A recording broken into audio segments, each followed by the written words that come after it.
చొక్కా పుచ్చుకొని దాని వీధిలో నిలబడతాం.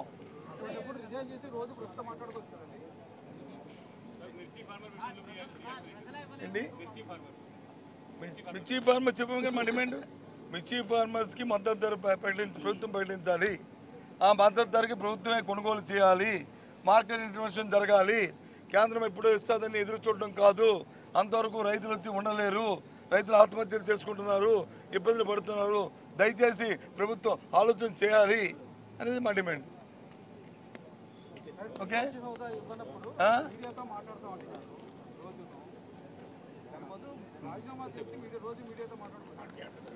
మేమేం చేయాలో మాకు తెలుసు. ఏబిఎన్ మాకు చెప్పక్కర్లే. మాకు ఏం చేయాలో మాకు తెలుసు. మాకు ప్రజల తరపున ఏ విధంగా మా గొంతు నిర్మించాలో మాకు తెలుసు. ప్రజల తరపున ఏ విధంగా మాట్లాడాలో మాకు తెలుసు. Okay, thank you.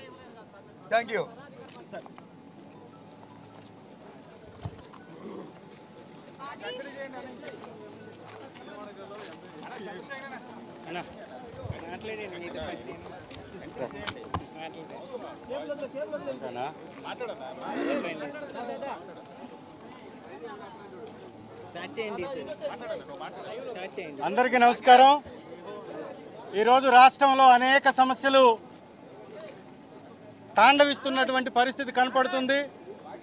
ఈ రాష్ట్రంలో పరిపాలనని గాలికి వదిలేసినటువంటి ప్రభుత్వం ప్రతిపక్ష హోదాని ఏ విధంగా ఎగ్గొట్టాలనేటటువంటి ప్రయత్నం తప్ప ప్రజల పక్షాన గొంతు వినిపించేటటువంటి ప్రతిపక్షాన్ని గుర్తించింది కారణం ఏంటి ఒక్కసారి గమనించండి.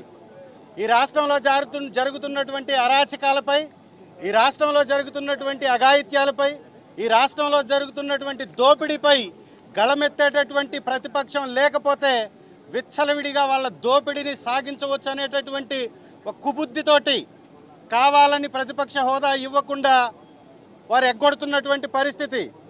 ఇవాళ గవర్నర్ గారి ప్రసంగంలో వారిని స్పందించవలసిందిగా కోరాం. ఇవాళ గవర్నర్ గారు స్పందించకపోవడానికి కారణం ఏంటి? ప్రతిపక్షము అంటే ప్రజాస్వామ్యంలో భాగస్వామి కాదా? ప్రతిపక్షం లేకుండా ప్రజాస్వామ్యానికి విలువ ఉంటుందా? ప్రజాస్వామ్యం యొక్క విలువే అధికార పక్షంతో పాటు ప్రతిపక్షం ఉండడం.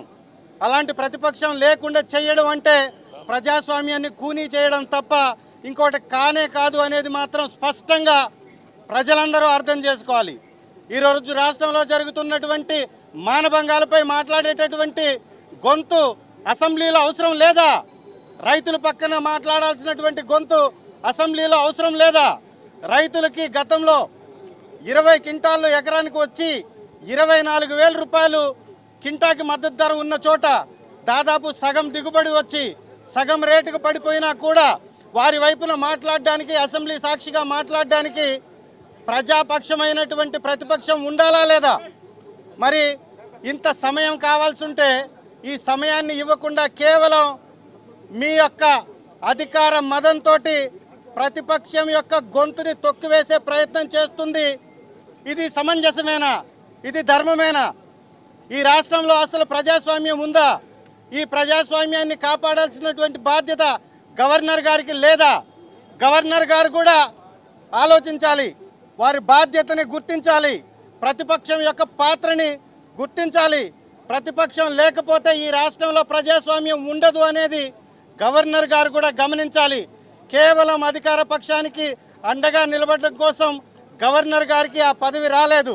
ప్రజల పక్షాన నిలబడడం కోసం మాత్రమే గవర్నర్ గారికి ఆ పదవి ఉంది. గవర్నర్ గారు కూడా దాన్ని గుర్తించాలి.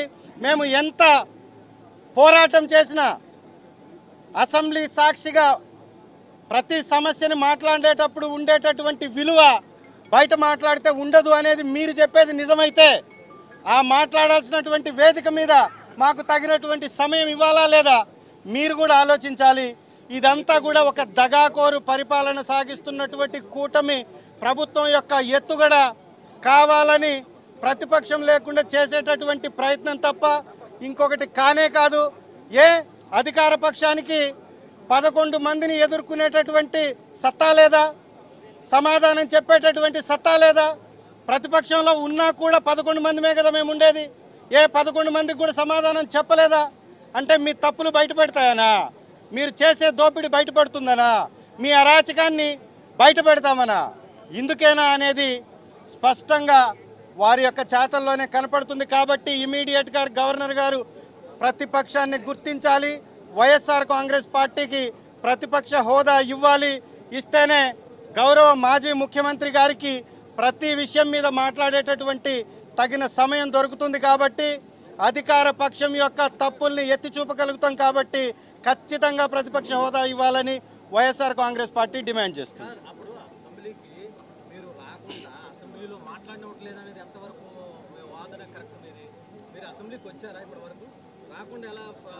మీరు బహుశా ఫాలో అవ్వట్లేదు. 2 సార్లు అసెంబ్లీకి వచ్చాం, 2 సార్లు గవర్నర్ గారిని మేము రిక్వెస్ట్ చేశాం. వారు కనీసం స్పందించాలా లేదా? కోర్టులో వేసిన దాని మీద స్పీకర్ గారు స్పందించి వారి వివరణ ఇవ్వాలా లేదా? ఇదే ప్రశ్న వారిని మీరు ఎందుకు అడగట్లేదు? ఇదే ప్రశ్న ఎందుకు వేయట్లేదు? ప్రజాస్వామ్యంలో ప్రతిపక్షం ఉండాలా లేదా? మీరు చెప్పండి, మీరు చెప్పండి. వాళ్ళ మీరు అంటున్నారు 41% ఓటింగ్ ఇచ్చారు ప్రజలు.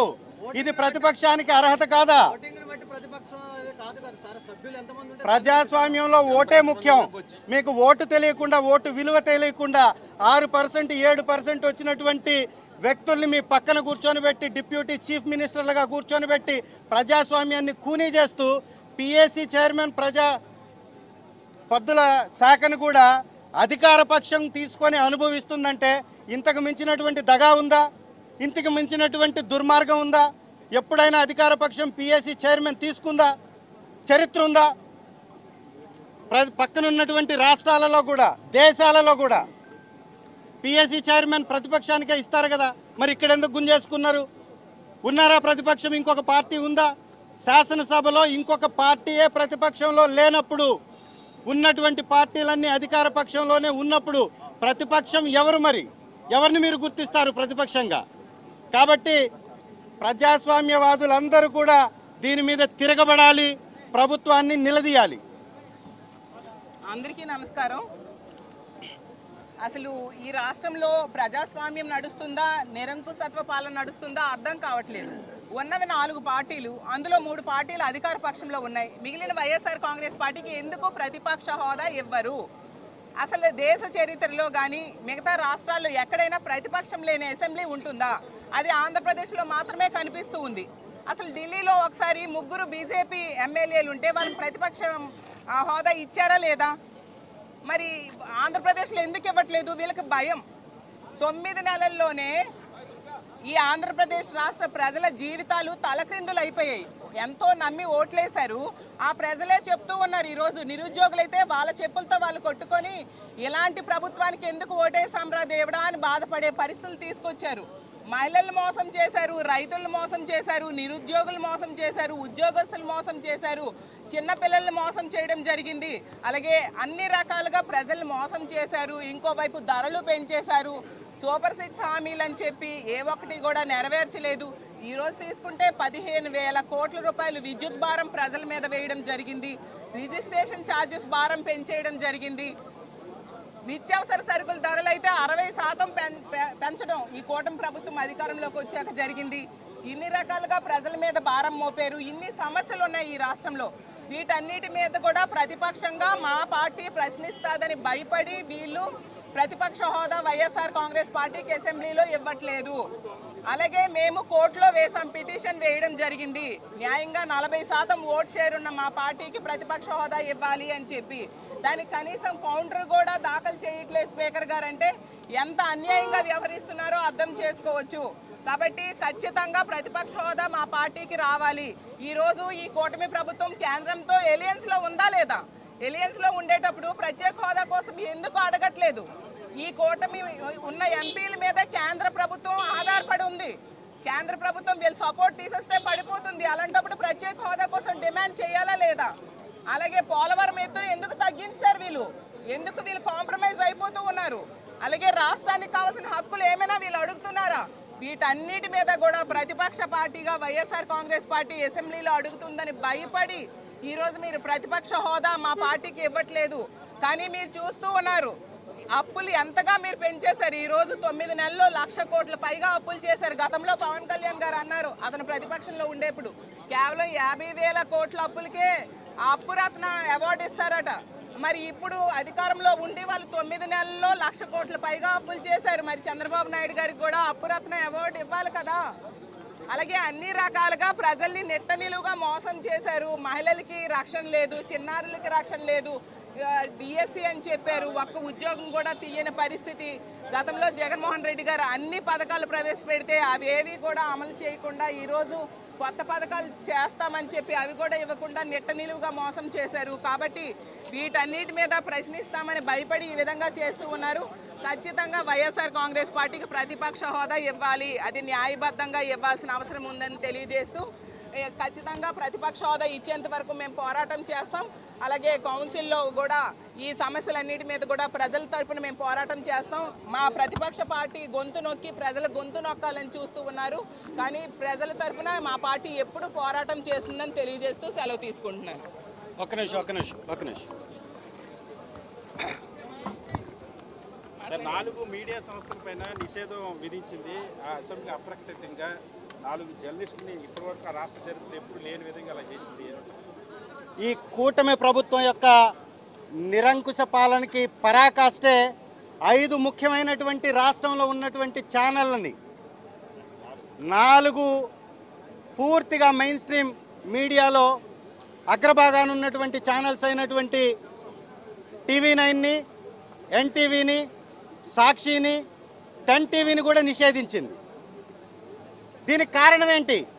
ప్రతిపక్షంలో గొంతు వినిపించకుండా ప్రతిపక్షాన్ని అసెంబ్లీ నుంచి దూరం చేయడం, ప్రజలకి వీళ్ళు చేసే తప్పుల నుంచి పక్కదారి పట్టించడానికి మీడియా వ్యవస్థల్ని కూడా పక్కకు నెట్టేయడం. ఈ దేశ చరిత్రలో ఎప్పుడైనా నోటీస్ కూడా ఇవ్వకుండా 4 ఛానల్ని బహిష్కరించినటువంటి శాసనసభ ఉందా ఏదన్నా? ఒకే ఒక్క సాకు ప్రతిపక్ష నంబర్ లేదు అనేటటువంటి సాకు చూపించి ప్రజలకి నిజాలు తెలియకుండా చేస్తున్నటువంటి ఈ కూటమి విధానాలని ఎండగట్టాలి. ఈ నిరంకుశ పాలనని ప్రజలు తరిమి కొట్టాలని వైఎస్ఆర్ కాంగ్రెస్ పార్టీ తరఫున డిమాండ్ చేస్తుంది.